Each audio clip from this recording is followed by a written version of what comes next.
In August 1901, two Oxford academics visited the Palace of Versailles. They expected an afternoon of sightseeing. What they reported instead would become one of the most famous alleged time slip cases in history. Welcome to Beyond Your Bedtime, where history occasionally ignores the clock. Charlotte Ann Moberly, from Winchester, England, was the principal of St. Hugh's College, Oxford. Eleanor Jourdain, originally from Ashbourne, Derbyshire, was her assistant, later to become vice principal. Both came from scholarly, upper-middle-class backgrounds and were considered respectable and serious-minded. They traveled together to France in the summer of 1901, deciding to visit the Petit Trianon, a small chateau on the Versailles estate, once favored by Queen Marie Antoinette.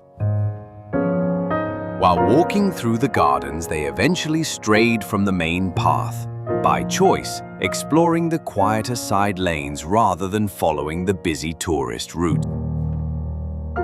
Both later described a sudden change in atmosphere, a visual quality they compared to a painting. Flat, muted light, and colors that seemed oddly still.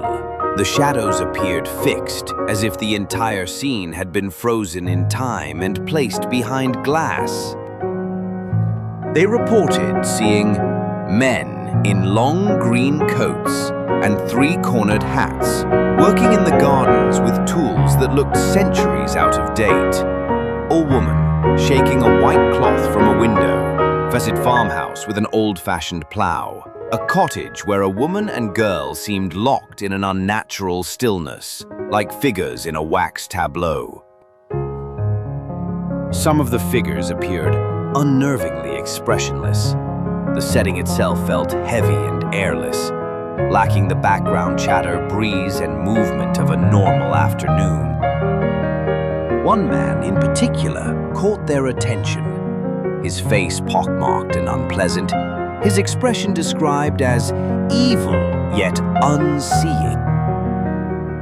Moberly alone reported seeing a woman sketching, wearing an 18th century style gown and large white hat. She believed this to be Marie Antoinette herself.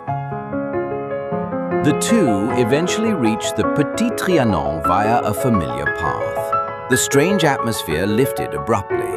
The visitors, crowds, and ordinary noise of Versailles returned as if a switch had been thrown. It wasn't until a week later that they discussed their experiences in detail, each surprised to learn the other had noticed unusual sights and sensations. Coming from scholarly backgrounds, Moberly and Jourdain took a logical, methodical approach to unpacking their experience. They quietly conducted years of research, consulting historical maps, written records, and period portraits of people connected to the Petit Trianon. In 1911, they published their account under pseudonyms, Elizabeth Morrison and Francis Lamont, in a book titled An Adventure. They concluded they had experienced a time slip to the year 1789, possibly the very day Marie Antoinette learned of the Paris mob marching toward Versailles. Critics proposed less supernatural explanations. Costumed event theory.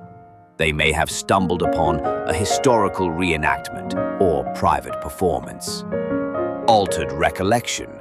Their memories could have evolved over time, influenced by their research and conversations. Parapsychological factors, heat, fatigue, and suggestion, creating a shared altered perception. It was also not uncommon in that era to dismiss women's unusual accounts as the product of female hysteria, a now discredited but prevalent 19th and early 20th century bias.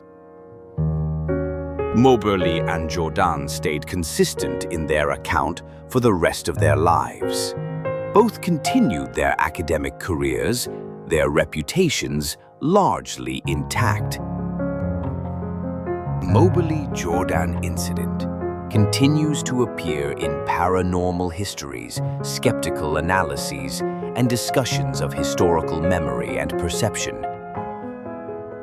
Whether it was a time-space overlap or another, more earthly explanation, the Moberly Jourdain incident remains a reminder that sometimes the past feels much closer than it should. This is Beyond Your Bedtime. Subscribe to Beyond Your Bedtime for more of the weird, wonderful, and unhinged. But careful, it might just keep you up at night.